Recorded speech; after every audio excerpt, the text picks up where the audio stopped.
Mas, primeiramente, gostaria de pedir perdão, né, pelo meu atraso. Eu atrasei todo mundo. Acabei saindo de Dublin 10 ou 15 minutos depois do horário, e aí foi um efeito dominó. Mas, graças a Deus, nós conseguimos chegar. Né? E outra coisa, eu gostaria de estar honrando vocês, né, porque para mim sempre é um motivo de alegria, satisfação estar vindo aqui.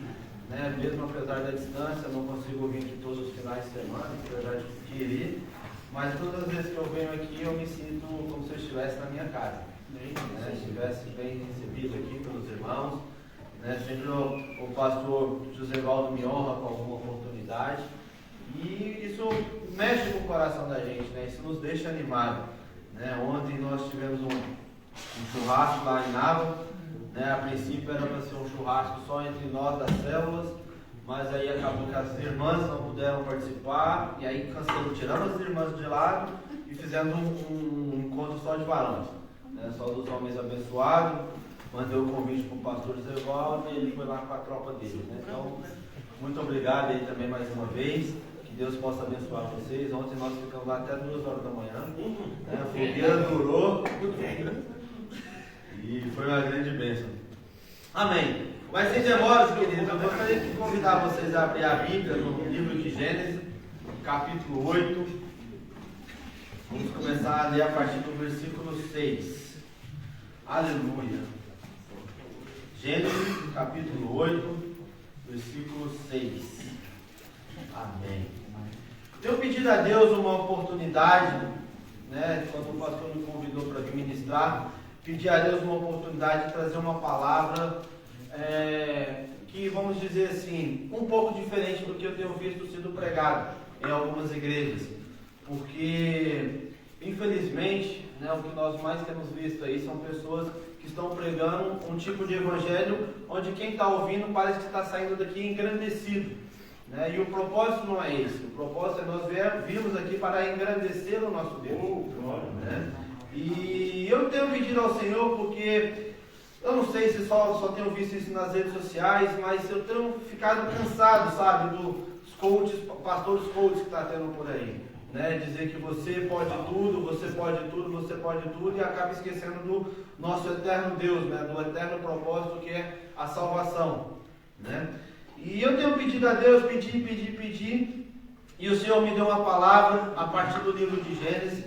E a partir daí eu convido vocês então a entrar nessa história maravilhosa que o Senhor nos deu a partir de Noé.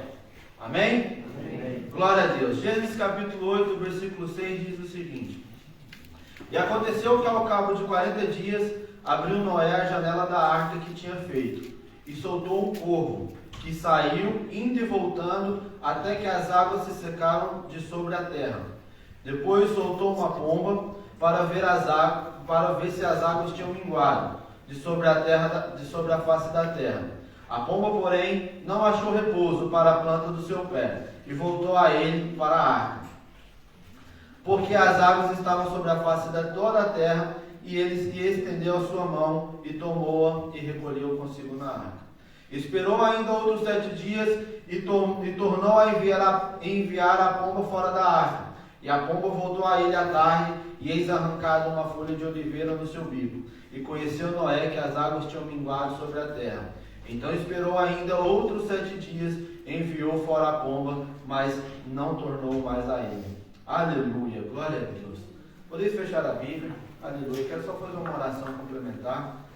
Senhor, meu Deus, Pai querido, que o Senhor venha falar conosco através da palavra, que o Senhor venha abrir o nosso coração, abrir a nossa mente para entender aquilo que o Senhor tem para nos dizer. É assim que nós te pedimos, no nome de Jesus. Amém. Aleluia. Aleluia. Se eu puder dar um tema para essa pregação, eu daria o seguinte: compreender que o propósito de Deus permanece até que este seja cumprido. Aleluia. Glória a Deus. Queridos, existe um homem na Bíblia, né, que assim que eu começar a contar a história deles, vocês já vão saber de quem eu estou falando. Este homem, ele precisou viver e presenciar milagres, vamos dizer assim, de Deus a todo momento da sua vida, desde o seu nascer até o seu padecer, né? No início da sua vida, né, perseguido pelo rei Faraó, por inveja, ou talvez, não sei, né? A Bíblia relata que o Faraó mandou perseguir todas as crianças até 2 anos de idade, né? Com medo de que alguém pudesse tomar o lugar dele, né? Esse rapaz então foi colocado dentro de uma cesta, e a partir dali começou umas histórias de milagres, né? Talvez não muito percebida no início, mas depois totalmente assim, perceptível, e depois mais a fundo, talvez mais compreensível, né? Na vida deste homem chamado Moisés. Quando colocado numa cesta, né? Colocado no rio Nilo, ele teve que contar com o primeiro milagre dele, que era para não ser comido pelos crocodilos, né? Para quem não sabe, o rio Nilo ele é infestado de crocodilos, né? E crocodilos gigantes, perigosos e famintos, né? Então nesse primeiro momento ele já teve que contar com esse milagre, né? Quando foi encontrado então pela filha do Faraó, né? E ali cresceu, ali ele foi achado pela filha. Quando já jovem adulto, ele teve que participar do Faraó.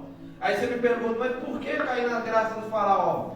Porque ele era hebreu de nascença, a sua pele não escondia quem ele era, né? A seu modo de conversar, de falar, não escondia quem ele era. E você viver numa terra onde toda a sua nação própria é escrava e só você não, né? Significa que aos olhos do rei você teria que ter entrado na graça, né? E a partir desse momento, né? A partir do terceiro momento, quando adulto, né? Já quando mais velho, ele teve que cair na graça do Senhor mais uma vez, porque na sua crise existencial, né? Ele saiu da sua terra e teve que contar com o terceiro milagre, que talvez foi praticamente o primeiro milagre que ele viveu, que é, ao invés de ser comido pelos crocodilos, agora ele tinha que orar para que ele não pudesse ser morto por nenhum estrangeiro ou por nenhum hebreu ali em terra distante. Mas ele não era hebreu, por que ele ia ser? E se você abrir a Bíblia, não precisa abrir não, mas se você ler na sua casa depois, o que está escrito no livro de Êxodo, capítulo 2, você vai perceber que Moisés agora ele já não era mais confundido como um hebreu, ele já era confundido agora como um egípcio, né? Capítulo 2, versículo 18, quando as filhas de Jetro chegou para avisar ele que havia um egípcio que a havia salvado, né? A gente percebe então que aquele homem que então era um hebreu, agora já estava sendo confundido como um egípcio, né? E o interessante que eu estou contando essa história para vocês aqui, eu já vou entrar no tema bíblico, da Bíblia que nós lemos, é porque é o seguinte, esse homem, por mais milagres que ele viveu na sua vida, por mais milagres que saiu da sua mão, ele tentou dominar alguma coisa que não estava no seu poder. Ele tentou dominar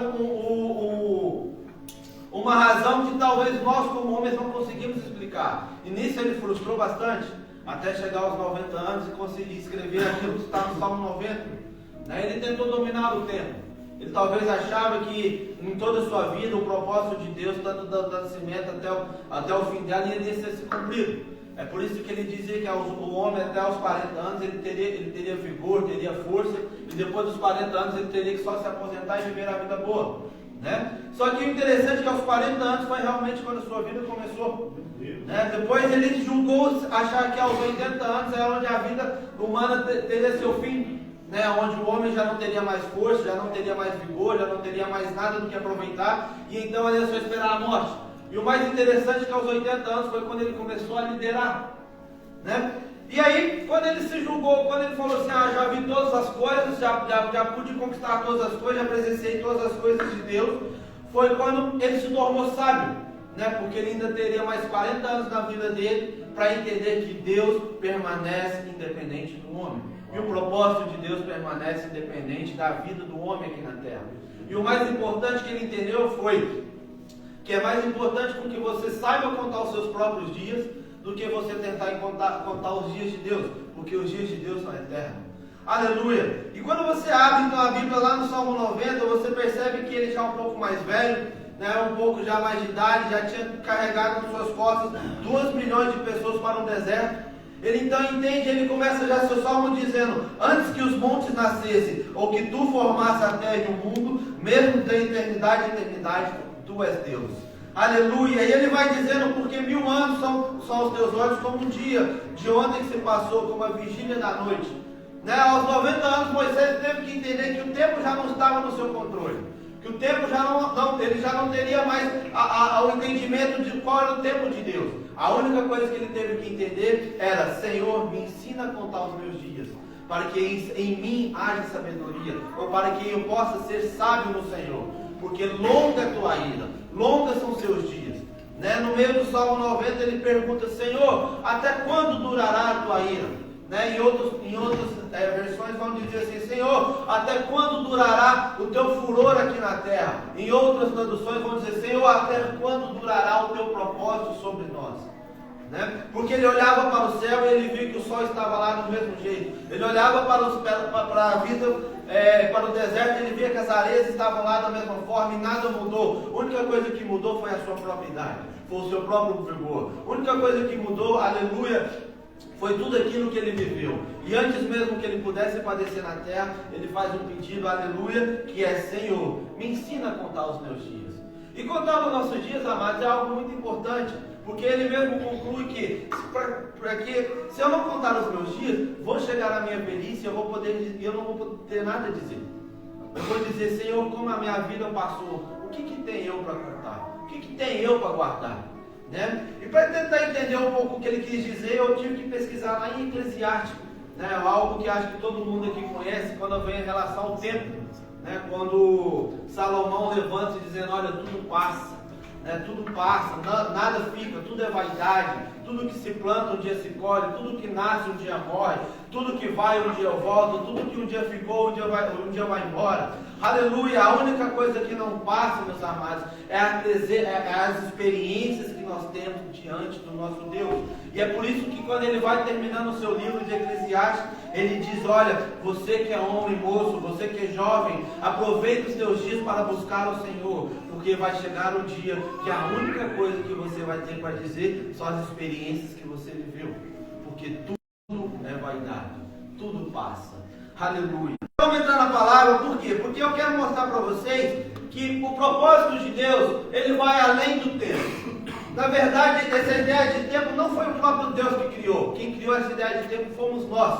Né? Fomos nós que temos a ideia de querer marcar o seu início, o meio e talvez o fim. Né? A ideia de tempo para Deus, ela não faz sentido. Por quê? Porque Deus olha o propósito. Né? Então, a gente estuda dentro da teologia que para Deus existem 3 tempos. Né? O Aion, que é o tempo inexplicável, que é o tempo completo, é aquela situação onde Deus consegue ver o todo, né? Desde o seu início até o seu final. É por isso que em Jeremias, quando Deus fala assim: olha, eu sei bem os meus pensamentos que eu tenho entre de vós, são pensamentos de paz, não pensamentos de mal. Né? Se você analisar pelo contexto, você não vai conseguir entender porque o povo estava todo em cativo, né? Estava todo em cativeiro, estava todo mundo preso, sendo açoitado por causa da sua rebeldia contra Deus.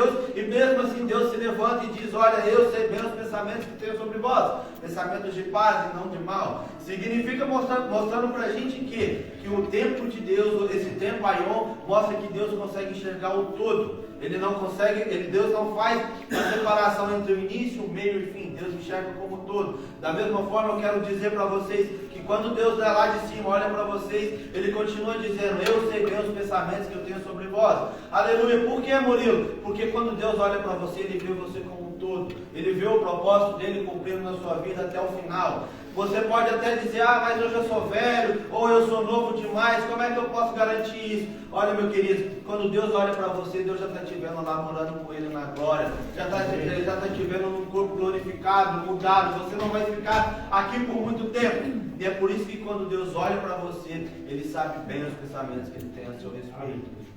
Glória a Deus. Irmão, estão pegando até aqui? Amém. Estou falando um pouco rápido, mas vou tentar dar uma diminuída. Amém. Agora, venha comigo nessa história então maravilhosa, linda que Deus me deu aqui para contar com vocês. Um corvo. Glória a Deus. Um corvo saiu da arca e a Bíblia diz que o corvo ia e voltava. Ia e voltava ao repouso. Agora Deus usou também uma pomba, usou apenas uma pomba, e essa pomba Ele usou por 3 vezes. Aleluia. A primeira parte que eu quero contar com vocês para vocês é a respeito do corvo.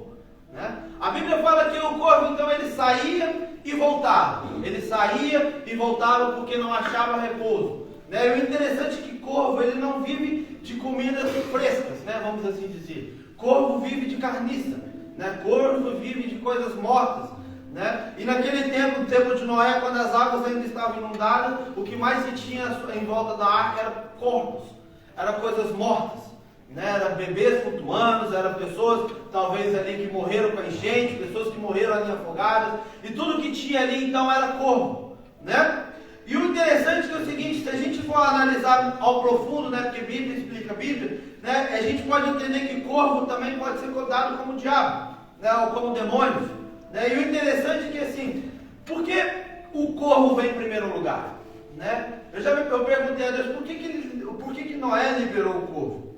Né? E o Espírito Santo diz para mim que o corvo ele estava querendo dizer o seguinte, quando Adão pecou, né, quando Adão e Eva pecaram, né, os humanos, né, nós demos a oportunidade então de Satanás entrar aqui. Né? E o interessante é que Satanás, quando ele caiu, né, a Bíblia diz lá em Ezequiel, né, que quando ele diz, olha, subirei ao mais alto monte, serei semelhante ao Altíssimo, né? Quando ele pensou isso, ele caiu diretamente. Né? E eu acredito ali que Satanás então pensou, já que eu já estou aqui embaixo, vou tentar montar o meu reino aqui embaixo. Né? E aí ele vai, Adão e Eva caem. Né? E o mais interessante, o demônio ele é uma entidade espiritual. Né? Ele não é como nós. Ou seja, o que o diabo estava querendo fazer aqui na terra? Né? Não tem sentido nenhum. O que o diabo ia querer fazer aqui neste lugar, onde ele não pode viver no clima aqui da terra, onde ele não pode estar envolvido como nós estamos envolvidos aqui, né? Qual era o propósito dele estar aqui? Né? E o interessante é que ele achando que ele poderia montar o seu reino aqui, interessante é que ele poderia montar seu império aqui. Eu acho mais intrigante é que Deus o prendeu aqui neste lugar, porque os anjos eles não dependem do espaço físico. Né? Os anjos eles não dependem dos anjos, como diz a Bíblia lá em Mateus, quando Gabriel chegou até Maria, né? Ele diz o seguinte, olha, eu sou Gabriel, aquele que assiste diante do trono de Deus. Né? Ou seja, os anjos eles não estão aqui, os lugares deles não é aqui na terra, a terra foi feita para nós. Né? Foi isso que Deus disse para Adão, olha, sujeitai toda a terra e a dominai.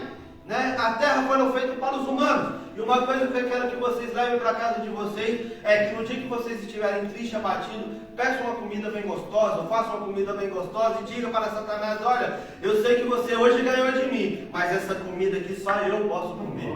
Né? Essa picanha deliciosa aqui só eu posso degustar. Né? Essa presença da minha família aqui, da minha esposa, do meu irmão, do meu primo, ou de quem quer que for, só eu posso ter aqui. Por quê? Porque o diabo não pode ter isso. Esse reino, essa terra não foi feita para ele. Né? E aí isso é interessante, é porque você pode estar me perguntando, mas Murilo, o que te garante, né, que o diabo está preso aqui nesse lugar? Se você pegar o livro de Jó, por exemplo, lá no capítulo 1, vai dizer o seguinte, que numa reunião com Deus e suas criaturas, né, os seus anjos, né, o único que tinha um lugar específico da onde vinha era o próprio diabo. Né? Quando Deus pergunta, de onde vens? E ele veio de rodear a terra. Né? Ou seja, a única pessoa, o único ser ali que tinha então um lugar específico, né? um lugar onde ele estava para ficar, era o diabo. Porque todos os anjos, eu acredito nisso, que todos os anjos aí estão livres para voar, para presenciar a presença de Deus em todo esse cosmos criado.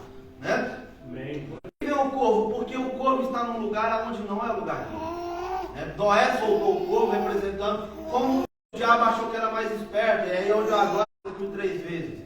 E aqui nós temos uma história aonde de Deus. Né? Essa semana passada, nas redes sociais, que um rapaz tinha contra-argumentado uma oração de uma pessoa dizendo que não existe ato profético. Né? E na hora eu pensei, esse rapaz não sabe do que ele está falando. Talvez ele nunca leu a Bíblia. Né? Porque Deus ele usa os seus profetas para falar aquilo que ele tem para falar, mas ele também usa os seus atos proféticos, aleluia, para demonstrar aquilo que ele vai fazer. Se você pegar lá no livro de Josué, né, nas quedas das muralhas, né, ele estava mostrando para nós que todas as vezes que nós adorarmos, todas as vezes que nós gritarmos, expressarmos aquilo que está dentro de nós, as muralhas irão cair na nossa frente, sem exercício físico, sem força física, sem força, aleluia, humana. Né? Então assim, atos proféticos eles continuam existindo. Atos proféticos às vezes não precisa ser dito com a boca através de um profeta, mas atos proféticos continuam acontecendo para nos demonstrar que Deus ainda está no governo, que Deus ainda, apesar desse mundo estar todo bagunçado, ainda existe uma gerência aqui sobre este lugar. Né? Não é à toa que quando nós olhamos para a Bíblia, analisamos o livro de Daniel ou o livro de Apocalipse, nós analisamos o que foi escrito naquela época, baseado no contexto que estamos vivendo hoje, nós vemos que muitas coisas estão acontecendo à nossa volta, muitas profecias ditas, mas também muitos atos proféticos estão acontecendo para demonstrar a vinda do nosso Senhor. Né? E quando Jesus diz, olha, ainda que não haja ninguém que clame na terra, as pedras clamarão pelo meu nome, ou clamarão pela vinda de Deus. Né? Então atos proféticos continuam acontecendo. Agora venha comigo, o mundo já estava destruído, o mundo já estava inundado, né? Já não tinha mais vida ali na sua volta. O que Deus poderia fazer? O que Noé poderia fazer quando as águas secassem? Deus já usa Noé dizendo, olha Noé, não vai ser no tempo de agora, não vai ser no seu tempo, mas a minha salvação já está planejada desde o início. Glória a Deus, e Deus vai e usa Noé, não com a boca, mas sim com o seu ato profético. Aleluia. Agora vem comigo, a primeira saída da pomba, né? A primeira vez que a pomba sai da arca, ela sai, ela anda e não acha o seu lugar. Né? E se a gente for analisar então o que isso quer dizer, eu consigo imaginar com a minha cabeça que quando Deus escolheu a sua nação, o povo hebreu, Deus tentou ali colocar naquela nação uma lei. Não uma lei para que pudesse penalizar os homens, mas uma lei onde os homens pudessem seguir, e a seguindo eles poderiam encontrar como é a adoração no céu. O propósito de Deus com a lei não era mostrar aos homens que se você não seguir este caminho, você será penalizado. Não, o propósito da lei era, se vocês querem ser santos como eu sou santo, se vocês querem prestar uma adoração como aqui no céu a adoração é feita, vocês precisam seguir essa lei. Então a lei ela vinha para mostrar a pureza, né, de Deus, e consequentemente mostrar para nós, para os homens daquela época, o quão pecadores nós somos, né, o quão pecadores somos nós, ou seja, o quantas coisas nós deveríamos fazer para que possamos prestar uma adoração perfeita, né? E por muito tempo Deus tentou, por muito tempo Deus fez, né? Homens ali se levantavam, né? Adoravam a Deus e a graça do Senhor derramava pela terra, mas ao mesmo tempo quando os homens caíam, quando os reis se levantavam, eram perversos e tal, Deus também dava um jeito de corrigir. Né? Deus dava um jeito ali de colocar o povo na linha, para que o povo pudesse entender que se eles quisessem adorar a Deus, eles teriam que manter ali um tipo de comportamento, eles teriam que manter uma doutrina, uma linhagem de doutrina, para que a adoração pudesse continuar. E Deus não faz isso simplesmente por vaidade própria. Deus também queria mostrar para o povo, para todo mundo, que existe uma nação, e que se todos se inspirassem nesta nação, todos poderiam encontrar a verdadeira adoração ao céu. E por muitos anos Deus tentou, né? Diz a história que foram por 1500 anos, o povo se levantava, o povo caía, o povo se levantava, o povo caía, né? Deus manda fogo do céu, Deus manda profetas, Deus manda reis, Deus manda anjos, Deus faz de tudo, até que no livro de Isaías a gente consegue encontrar um desabafo de Deus. Né? A gente consegue encontrar então uma expressão de Deus lá no capítulo 6, quando o profeta estava lá naquele momento de transe, ali, ouvindo ali as palavras do Senhor, ele consegue ouvir do céu dizendo, e agora? A quem enviarei? E agora? Quem há de vir por nós? Né? Nitidamente ali nós conseguimos ler com o português, nós percebemos que ali existe um desabafo. Né? Uma expressão de Deus. E agora? O que farei por ti? Já mandei vocês para o cativeiro? Não adiantou. Já mandei reis abençoados? Não adiantou. Mandei profetas? Não adiantou. Sacerdotes se venderam. E agora? O que farei por vós? É nessa hora que a gente vê que a pomba que tinha saído pela primeira vez da arca, ela retorna porque não achou o seu lugar. Aleluia. Glória a Deus. Irmãos, estão pegando? Aleluia. Amém. Glória a Deus. E aí, passa-se um tempo, a Bíblia diz lá em Gênesis que se passou 7 dias. E o interessante é que eu não sei o que esses 7 dias aqui conecta, mas quando Malaquias, o último profeta do Antigo Testamento, se levantou, né? Depois de Malaquias, houve um silêncio na terra de Israel. E interessante que, depois do cativeiro da Babilônia, Israel nunca mais adorou um outro Deus. Depois do cativeiro de Babilônia, vou repetir, Israel nunca se tendenciou a adorar Baal, Israel nunca se tendenciou a adorar nenhum tipo de Deus pagão. Israel permaneceu, mas ao mesmo tempo houve-se um silêncio na terra de 450 350 anos. Já não se levantava mais profetas, já não se levantava mais sacerdotes, já não se levantava mais ninguém. E por 450 anos ali ficou um silêncio total, aonde toda a religião judaica ela foi com o tempo caindo em descrédito, porque tudo que os fariseus falavam não chegava a uma conclusão própria.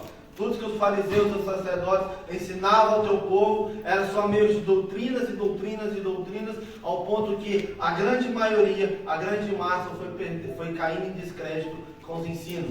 Portanto, isso a gente vê quando os romanos chegaram para dominar, né? Havia uma divisão ali, não só entre os romanos e os judeus, mas entre os próprios judeus. Né? Foi uma época onde, por exemplo, o grupo Zelote começou a nascer, e os Zelotes eram aquele povo que se levantavam para ir contra Roma. Né? E interessante que contra uma nação inimiga, eles não se levantavam em grupos pequenos, eles se levantavam e adoravam a Deus, e Deus ali fazia o seu milagre. Né? Ou seja, os zelotes então eram aqueles grupos então de pessoas que deixaram de contar com a força de Deus para contar então com a sua própria força para tentar se livrar do inimigo. Mas é claro que eu não posso estar aqui culpando este grupo, né, porque o povo judeu foi dominado, né, o povo ali foi maltratado, o povo ali foi morto, né, então assim, obviamente com pensamentos naturais haveria um grupo que iria se levantar. Mas o que eu quero levar em conta é que do céu ainda havia um silêncio. Glória a Deus. E aí que 450 anos depois, ou 7 dias depois, né, na contagem de Noé, sai novamente a mesma pomba, mas pela segunda vez. Aleluia. E aí é onde que entra a segunda parte da nossa história. Né? Quando Deus então pergunta ali através do livro de Isaías: e agora? A quem enviarei? E agora, quem há de vir por nós? Eu imagino que ali do lado dele, né, levanta um varão valoroso, cheio de glória e poder, né, e diz: Senhor, envia-me a mim. Pai, envia-me a mim. E aí é quando a segunda pomba então sai da arca. Né? É quando então Jesus veio sobre a terra. E o interessante é que Jesus, se você pegar pelo lado cronológico da história, Jesus ele não veio atrasado. Jesus, é igual quando as pessoas falam assim: se Jesus viesse no tempo de hoje, ele estaria talvez sido morto mais rápido. Mas irmãos, eu quero dizer o seguinte: Jesus veio no tempo certo. Por quê? Porque quando Roma construiu o seu império, Roma ao mesmo tempo ela veio para trazer uma mudança total no mundo. Né? Foi através dos romanos, por exemplo, que construções como pontes, como estradas, né, a própria letra, né, a própria escrita, ela foi difundida, espalhada por todo o império, obviamente o império era muito grande, né, praticamente era 70% do continente europeu. Então foi em Roma, por exemplo, que a escrita, né, ela começou então de fato a ser espalhada de maneira única, né, de uma só língua. Então Jesus, quando ele veio num momento onde que depois de Roma, o mundo já não seria mais o mesmo. Né? Que depois do Império Romano, o mundo já estaria praticamente todo dividido. Antes de Roma, o mundo ainda estava um pouco, vamos dizer assim, vivendo um estilo de vida ainda predatório. Né? Cada nação tinha seu pequeno grupo, né? O povo ainda era um pouco nômade, né? O povo vivia migrando de acordo com a comida. Né? E Roma foi o primeiro império, não quero aqui menosprezar o reino persa, o reino grego, mas Roma foi o primeiro império onde não dependia mais de certos lugares para ter comida. Né? Roma conseguiu, só de Roma, conseguia criar, conseguia produzir e espalhar comidas, alimentos, soldados, exércitos, por todo o seu império, sem precisar com que o reino precisasse mudar. Né? Se você pegar o reino grego, por exemplo, que veio antes de Roma, a gente vê que o reino grego ele foi sucumbido porque houve divisão. Antes, por um tempo vivia em Atenas, por outro tempo vivia em Esparta. Por outro tempo vivia em Atenas, por outro tempo vivia em Esparta. Ou seja, a partir daquele momento, quando os dois reinos começaram a achar que eles eram poderosos demais, Grécia se dividiu, logo depois veio os persas e ali dominaram. Os persas foram a mesma coisa, porque o reino assírio e o reino sírio, por um tempo se tornaram um só que eles cresceram tanto, que eles acharam melhor dividir. Quando eles se dividiram, o que aconteceu? Veio o Império Babilônico e tomou da mesma forma. Né? Então, ou seja, Roma foi o primeiro império do mundo, né? Não digo o primeiro império em si, mas o primeiro império do mundo que conseguia então manusear todo o seu império sem precisar mudar, sem precisar se dividir. E Jesus veio naquele tempo certo. Porque a partir daquele momento ali, quando a gente vê em Atos capítulo 2, quando Pedro se levanta e começa a dizer sobre o que estava acontecendo, né, a gente vê ali que existiam 16 ou 17 nações diferentes. Né? Ou seja, ali foi uma oportunidade onde a palavra, né, foi espalhada pelos 4 cantos da terra. Gente da Capadócia, gente do Império Romano, gente da Ásia Menor, gente da Ásia Maior, gente que vinha da China. Né? Então Roma ali, quer queira, quer não, proporcionou a essa unificação do mundo. Né? E Jesus então ele veio nesse tempo certo. E Jesus ele veio, aleluia, ele pregou. Glória a Deus, eu quero que você imagine comigo aqui, para quem não leu os evangelhos, eu convido a você a ler, que você vê um homem ali que nunca pensou mal de ninguém, que nunca se levantou em tom vingativo de alguém. Tudo que ele fez foi pregar, foi curar, foi libertar e foi levar uma palavra de amor. Jesus, aleluia, ele era certo, né? Ele era assim, sim ou não. Ou seja, Jesus não se vendia de acordo com os movimentos. De acepção de pessoa, você poderia ser alto, você poderia ser pobre. Jesus não fazia essa acepção. Jesus pregava para todos com amor. Jesus fazia com que todos pudessem ali ouvir a tua palavra, ouvir ali, ver o teu testamento, o teu testemunho, né? Para que então a palavra pudesse ser disseminada. Né? E aí, só que Jesus entra então num momento de vida que ele precisava voltar para a arca, né? Que ele precisava voltar para o céu. Né? O seu propósito na terra, ele veio com algo duvidoso. Né? Jesus já sabia o que ele estava fazendo aqui. Jesus já sabia desde a fundação, vou ser um pouco mais didático. Jesus desde o seu nascimento, né? Ele já sabia que o seu propósito aqui ele era singular, único e profético. E o seu tempo era limitado. Então Jesus não perdia tempo. Né? Jesus pregava. E eu acho interessante que quando os discípulos perguntavam: Jesus, você não descansa? Né? Você não para? Jesus diz: olha, eu continuo, eu trabalho enquanto meu Pai trabalha.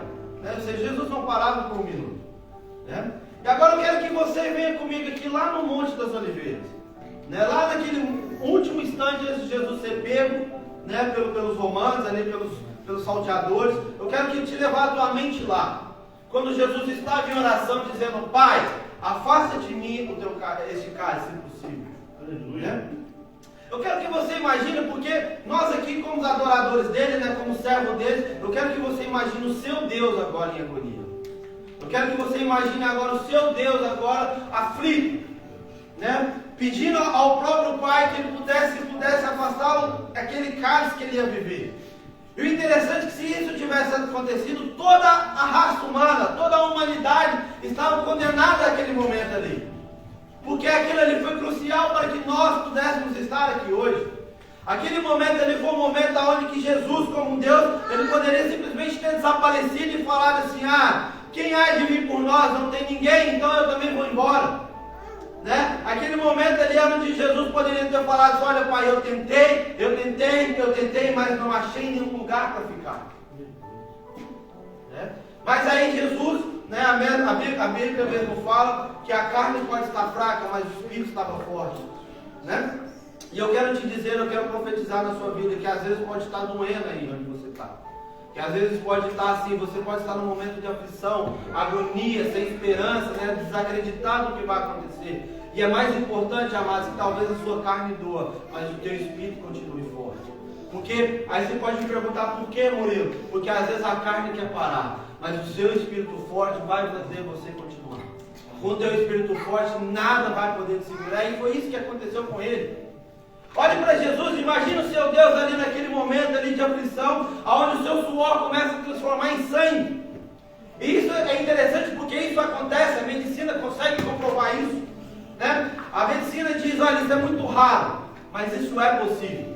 Só que para isso acontecer, 2 estágios, a pessoa tem que sobreviver por 2 estágios bastante perigosos. Quando a pessoa começa a suar sangue, significa que ela está num momento de aflição muito grande, numa agonia muito grande, num estresse, numa ansiedade totalmente elevada. Só que para antes de suar sangue, o coração ali já está acelerado, ele já está palpitando ali muito forte, ao ponto de que agora ele não consegue controlar o sangue que passa por dentro dele. Né? Ou seja, o sangue agora começa a ser pouco. Está tão agitado, está pulsando tão forte, tão rapidamente que o sangue que passa pelo coração agora passa a ser pouco. Né? E isso faz com que a pessoa que está ansiosa, aquela pessoa que está estressada demais, ela caia então ali em ataque cardíaco. Então Jesus estava num momento ali de ansiedade tão grande, que o seu coração podia ter parado a qualquer momento, ele ter tido um ataque cardíaco. Só que, claro, como o seu propósito, como o seu objetivo ali não parava naquele momento, Jesus não poderia morrer de ataque cardíaco. O seu propósito tinha que continuar. Né? Porque aí entra no segundo estágio, que a medicina diz, olha, quando o coração não para, quando o coração não explode, aí o problema vai para a cabeça. Né? E aí a medicina diz, olha, quando o problema vai para a cabeça, significa que as veias que estão no nosso cérebro, que estão em volta do nosso cérebro, são veias tão fininhas, né, que ela não consegue segurar a pressão do sangue. Né? Devido à ansiedade, ela não consegue segurar a pressão do sangue. E aí o que acontece? A medicina diz que quando uma pessoa está com ansiedade tão grande, está num momento de tribulação tão alta, e o coração resiste, né, o segundo passo então é que a pessoa vem ter um AVC. Né? Por quê? Porque as veias do cérebro vão estourar. Né? Só que Jesus ao mesmo tempo também não poderia morrer de AVC. Né? Jesus não poderia ter um derrame, porque o propósito ainda tinha que continuar. O propósito ainda tinha que dar o seu caminho, né? E aí que vem o terceiro estágio, que é o que os poros da pele começam a se abrir, porque a ansiedade está fazendo com que o ar circule tão forte, tão rápido, que o sangue precisa sair para algum lugar. Né? Então os poros da pele se abrem e ali Jesus começa a suar sangue. Agora imagina comigo, tenta entrar com a sua mente Jesus ali, o autor da salvação, aquele na qual nós damos 100% do nosso crédito a Ele, a quem nós prestamos uma adoração, o nosso Deus. Imagina o nosso Deus ali no estado grande. Né? A gente vem para cá e quando a gente está em Deus, a gente lança toda a ansiedade, todo o medo fora. Agora eu quero que você imagine o seu Deus vivendo isso. Né? Eu quero que você coloque a sua mente ali, olha, Ele poderia ter parado a qualquer momento. Que é o que muitas das vezes nós fazemos. Né? Muitas das vezes nós queremos desistir quando a pressão, quando a luta é tão alta, quando a gente não consegue ver saída, né? Quando a gente não consegue ver luz no fim do túnel. Né? E Jesus ali estava mostrando para nós que independente da pressão, independente daquilo que nós estamos vivendo, algo momentâneo, o propósito do Senhor precisa continuar. E se você é um homem ou uma mulher de Deus que quer viver o propósito de Deus, eu tenho uma palavra de Deus para você: não desista. Não pare sob pressão. Né? Você vai talvez passar por uma pressão tão grande, mas o seu coração não vai parar. Né? O seu cérebro não vai explodir. Continue, seja firme. A carne pode estar fraca, mas o espírito é forte. Continue em oração. É por isso que Jesus orava o tempo todo. É por isso que Jesus estava se preparando desde o seu início do seu ministério. Né? Quando a Bíblia mostra que João Batista, quando foi para batizar ele, né? Desceu uma pomba ali e dizendo: olha, esse é meu filho amado, a quem me comprazo. Jesus poderia ter saído daquele lugar ali, poderia ter ido com a festa, né? Agora eu sou o filho amado, né? Poderia ter ido celebrar. Mas o que Jesus faz? Jesus vai para o monte orar.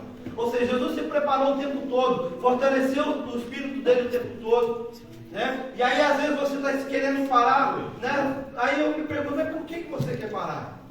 Quanto você tem buscado no Senhor? O quanto você tem tentado fortalecer o teu espírito? Meu Deus. Porque a carne, ela vai continuar sendo fraca.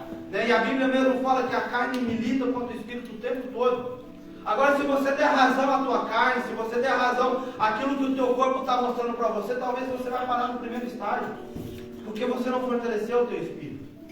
E Jesus não, Jesus estava se fortalecendo o tempo todo em oração. Não se envanececia com os elogios, não parava com as perseguições, não dava moral às murmurações. Jesus seguia o tempo todo, fortalecendo o teu espírito. Glória a Deus. Aleluia! Ministração da semana passada. Aleluia, não dá para nada. Agora, Jesus ali, então ele é levado à cruz. Né? Jesus é crucificado, né? Ele é morto. E o interessante é que quando Jesus sobe aos céus, antes dele subir aos céus, ele aparece ali para um grupo de pessoas por um tempo. Né? A Bíblia não vai dizer especificamente, né? Mas foi uma questão ali de 40 dias. Jesus ali aparecendo já um homem ressurreto, né? não glorificado ainda, mas ressurreto, poderoso para atravessar as paredes. E ele estava ali e ele conseguiu e ele percebeu que mesmo depois da crucificação, mesmo depois de todo o alvoroço que aconteceu, né, ele ainda conseguia ter seus seguidores ali. Né, ele conseguiu juntar novamente seus discípulos que tinham se dissipado. Né, ele conseguiu então reunir as mulheres. Ele conseguiu manter o grupo que estava com ele antes da sua crucificação. Né, é interessante que Jesus até nos ensina, né, está sendo crucificado, está sendo morto, açoitado, aleluia, e ele está nos ensinando que quando nós passarmos pelo vale da morte, quando nós passarmos pela crucificação, esse vale é para nós, ele não é para o grupo, né, ele é para nós. Né, agora o que vai garantir com que o grupo permaneça vai ser você, vai ser a sua perseverança. Né? E então Jesus, então ele sobe aos céus. E aí a segunda pombinha novamente voltar, mas agora ela não volta sozinha, ela volta com Gade. Só que ainda ela não achou o seu lugar. Né? Aí vem Noé, espera mais 7 dias e a terceira pomba desce. A pomba vem pela terceira vez. E o interessante é que quando Jesus dá assunto aos céus, né? A Bíblia fala que demorou algo de 10 dias para que o Espírito Santo pudesse descer. Né? E eu acho interessante que eu não sei o que aconteceu no céu. Né? Nós não conseguimos saber o que aconteceu no céu. Mas eu consigo imaginar que nesses 10 dias de intervalo, Jesus estava conversando com o Pai, dizendo: olha, está na hora do outro ir. Está na hora do Espírito descer. Está na hora dele ir. Mas por quê? Porque eu trouxe o galinho. Né? A terra pode ainda estar inundada, mas existe um caminho, ou seja, existe alguns lugares que terra seca. Então ele pode ir. E aí passa-se 10 dias, né? Vem o Espírito de Deus em forma de Pentecoste, ou seja, a pombinha desce pela terceira vez, a mesma pombinha desce pela terceira vez e ela não retorna. E eu tenho uma palavra de Deus para você, ela está proibida de voltar. O Espírito Santo está proibido de voltar aos céus enquanto a igreja não for com ele. Ele está aqui conosco. Ele está no meio de nós. A terceira pombinha foi enviada a pombinha foi enviada pela terceira vez a nós. Ele vai permanecer aqui conosco até o dia da noite. Aleluia! Fiquem de pé comigo. Glória a Deus. Boa noite.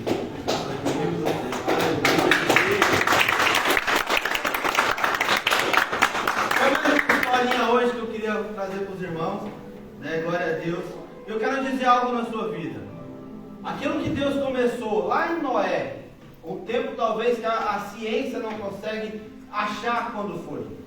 Né? Por isso que hoje ainda se existe dúvida da arca, ainda se dizem que é lenda. Por quê? Porque em toda a ciência quer achar comprovação de tempo.